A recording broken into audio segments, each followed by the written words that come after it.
के तिमीलाई हामी एक नभएकोमा अफसोस छ र? मलाई जति नै।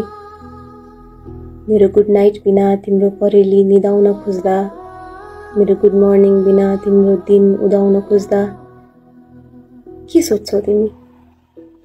मैले चुमेको निधार फेरि कसैलाई छुन दिने कि नै? मैले जितेको मन फेरि कसैको हुन दिने कि नै? तिमीलाई खाली लाग्दैन विगतका बाटाहरू आफू एक्लै हिँड्दा? तिमीलाई भारी लाग्दैन अरू कसैको हातसम्मै मलाई सम्झिँदा? मेरो त के छ र? म मन्दिर पुगेपछि च्यातिएको फूल मलाई दुःख छैन चुडिनुको। हरेक प्रहारबाट तिमीलाई यसरी जोगाएँ कि बिर्सिसके दुखाइ मन कुडिनुको। र अब जाने नै त हो। जाँदा जाँदै के सिकाऊ तिमीलाई? नयाँ फुल्न पनि पुरानो ओइलाउनु पर्छ, झर्नु पर्छ। आफ्नै ठाउँ बिरानो भएपछि बसाइ सर्नु पर्छ। तिमीलाई राखेको थिएँ ओछ्याएर जे माथि, त्यो रेशम झिक्न पनि किरा मर्नु पर्छ। हो म त्यही किरो हुँ, म त्यही किरो हुँ। अब त आराम छ नि, प्रेमले बुनेर दिएको साथको सिरानी अझै नरम छ नि। किन सराप थियौ? किन सराप थियौ म अस्ताएपछि तिम्रो जीवनमा बिहानी आउँछ भनेर? भनेकै थिएँ जब निदाउँछु सदाका लागि तिम्रो आँखामा पानी आउँछ भनेर। कहाँ अब मलाई फर्काएर ल्याउने तिम्रो बसमै छैन। म रिसाएकै होइन, सकिएर सिलाएको मलाई फकाएर ल्याउने तिम्रो बसमै छैन। यस्तै हो, फुल्दा फुल्दै यो गुलाबको जसरी सुवास सकियो, कुर्दा कुर्दै त्यसरी यो मनको आश सकियो। तिमीलाई फेरि पाउन म कति तडपिनु पर्थ्यो होला। ठिक्क भयो, तिमी आउनु अघि नै मेरो सास सकियो।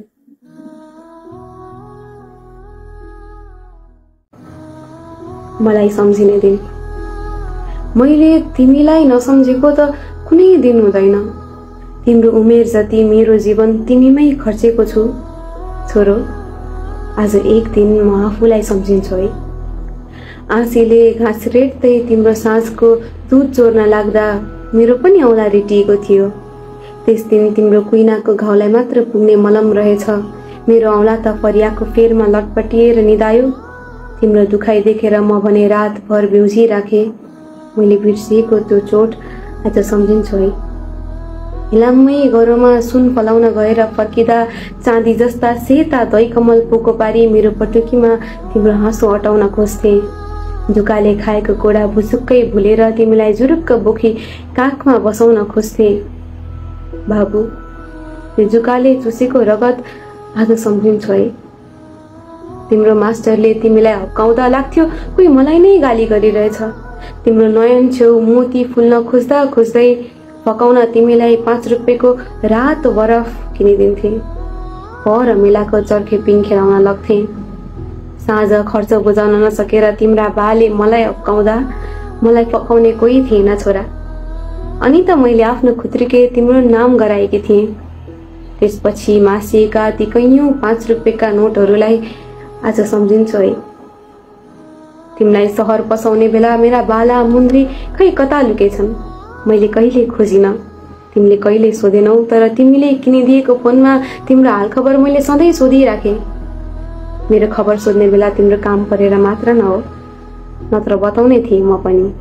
सेती गाई सुकेको कुरा, पानी पधेर गर्दा ढाड दुखेको कुरा सुनाउने थिएँ नि। कसरी साइली आमाको छोराले त घरको माया चटक्कै मारेछ, तर तिमी त मलाई सम्झिराख्छौ सधैँ।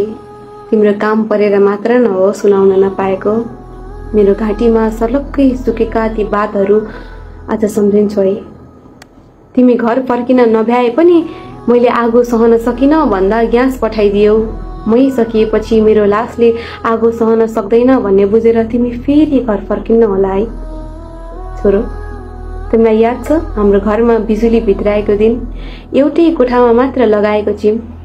त्यही दिनदेखि तिमीलाई मसँग निन्द्रा पर्न छोड्यो, नत्र त तिमी म बिना कहाँ सुत्न सक्थ्यौ र। त्यसपछि मैले आँखा खोलेर कटाएका अँधेरा रातहरूलाई आज औँसीको दिनमा सम्झिन्छु है। तिम्रो फोन आउनु अघि एकैछिन म आज आफैलाई सम्झिन्छु है।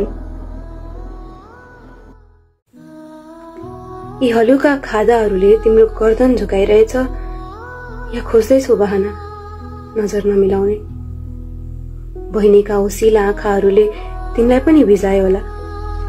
बाबाको घाँटीको गाँठोले तिमीलाई पनि भिजायो होला। आमाले प्रेम भरेर पठाएको घिउको बट्टा एयरपोर्टमै रोकेपछि लाग्यो होला घर पनि यही छुट्यो। छुटे सपना साटेका साथीहरू, प्रेमिकासँग हात समाउँदै हिँडेको सुनसान गल्ली छुट्यो।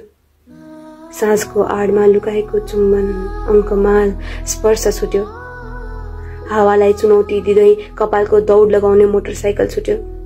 क्षितिज कटाउन कसिएको क्रिकेट ब्याट छुट्यो। तर यत्रा सबथोक छोडेर पनि तिमी यति गरुङ्गो कसरी छौ? चिलले टिपेको चल्ला जसरी तिमी जाँदा तिमीसँगै जान्छ टाढी खेतको एक छेउ। झोला टम्म भरेर तिमी निस्कदा खाली भयो आमाको काख। ठुङ मार्ने शेर नहुँदा खाली भयो बहिनीको हात। रात नपार्नु झट्टै फर्कनु भन्ने बुबाको कण्ठ सुकेको छ। तिमी घाम नअस्ताउने सहर जो जाँदैछौ। तर तिमीलाई लैजाने विमान यति धेरै भारी मनहरू लिएर कसरी उड्छ होला? म मरे र गाडी भने फुल्नु पर्दैन गुलाबमा माथि जो पुग्नै नसकोस् कसैको शिरमा। उम्रनु पर्दैन गुरुदौली जो चढ्दैन मन्दिरमा। खस्नु पर्दैन पारिजात जसको सुगन्ध नै बाँधिन्छ त्यही जमिनको जन्जिरमा। म बरु मल बनु, मै रुख बनु, ढलेपछि ठडियौं मै सबको प्रमुख बनु। प्रेमको मसी बनु, प्रेमकै पाना बनु, पलाओस् एउटा परिवारमा प्रेमकै छाना बनु। म मरे र जलाइए भने उठाउन अस्तु मेरो बगाउन याद। पर्दैन जानु गंगा त्यसरी पखालिन्न पाप। फ्याँकिदिनु खरानी मेरो लसुनको पातमा। म बरु जरा बनु, मै हरा भरा बनु। पानीको मुहानलाई नजिकै देख्न सकु। यात्रा मोक्षको विपरीत म लाभाले लेख्न सकु। अनि घाटले भन्दा पहिला मलाई बोलाउन खुद चिताएको होस्। मेरो निन्द्रा सबैले चिताएको होस्। र खस्नु पर्दैन अश्रु। न म साधु हो न सन्त हो। सिद्धिएसी सुरु हुन्छु, मृत्यु कहाँ मेरो अन्त हो। माकुरा आफ्नै जालोमा आफ्नै सन्तानद्वारा मारिन्छ। मैले बचाउन तिमीलाई तिम्रै घरबाट निकाल्नु पर्यो। यसलाई कति सत्य मान्छौ तिमी? या मैले जोगाउन आफूलाई छुट्टै घर बनाउनु पर्यो। यसलाई कति सत्य मान्छौ तिमी? थाहा छ रातलाई दिनसँग बदला लिनु पर्यो भने ऊ चन्द्रमा लुकाउँदैन, बरु लम्बिदिन्छ या छिट्टै सकिदिन्छ। र भोलिपल्ट शीतको साथ पातले नपाउँदैमा कि बिहानीको ताजापन हराउँछ होला र? मेरो क्रोधको कम्पन हराउन त तिम्रो शरीरको एक छेउ चाहिन्छ। एक भाग सायद काँध या घुँडा या अधर या निधार जहाँ म मेरो हात या शिर या ओठ या सास बिसाउन सकूं या छिट्टै सकिएको त्यो रात बिताउन सकूं। तिमीलाई मसँग बदला लिनु परे तिमी के लुकाउँछौ? के लम्ब्याउँछौ या के सकाउँछौ? मसँग रात छ। मसँग रात छ र रातले ल्याउने सब कुरा मेरा हुन् निन्द्रा बाहेक। रुखसँग ठोकिएर बगेको चिसो बतास, झ्यालको एक छेउबाट छिर्ने जुनको मिठास, एउटा खालीपन, चकमन्नता, अटाइ नसक्नुका उसका याद र त्यसपछिको लामो सन्नाटा। मसँग सुक्ति नहोला तर स्वप्न छ। कसरी बताउँ यो मगजको उपज कति विघ्न छ। मैले परेलामा अतीत सम्हालेर आजलाई अँगालेको छु।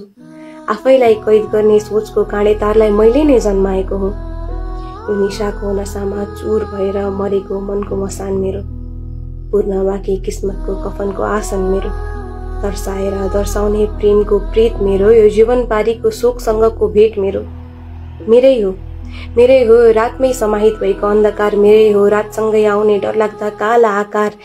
यी छाया यी आकृतिलाई मैले आफ्नो साथी बनाएको छु। निद्राको पर्खाइमा सपनाको एउटा लामो ताती बनाएको छु। र औँसी त मेरो लागि जित हो। म मान्छु कि पूर्ण शशीलाई आफ्नो गोजीमा अटाएको छु। 15 रात हराउँछु, 15 रात यही सोचमा कटाएको छु। जस्तै सबै काला उस्तै अँध्यारा हुँदैनन्, सबै रात उस्तै प्यारा हुँदैनन्। पुष्प बिछाएका ओछ्यान एकाएक पत्थरको रक्षान बन्दा त्यही पर्दा पासो बनेर बिर्हिन आउँछ। त्यही बतास बटारिएर मेरो घाँटी समाउँछ। अतीतहरू यसरी ठोकिन्छन् आँखामा कि म भूतको शिकार हुन्छु। अन्ततः म पनि अन्धकार हुन्छु। तर मलाई एक्लै सोच्नेहरू, मलाई एक्लो देख्नेहरू म भनिदेऊ कि मसँग रात छ र रातले ल्याउने सब कुरा मेरा हुन्, निन्द्रा बाहेक।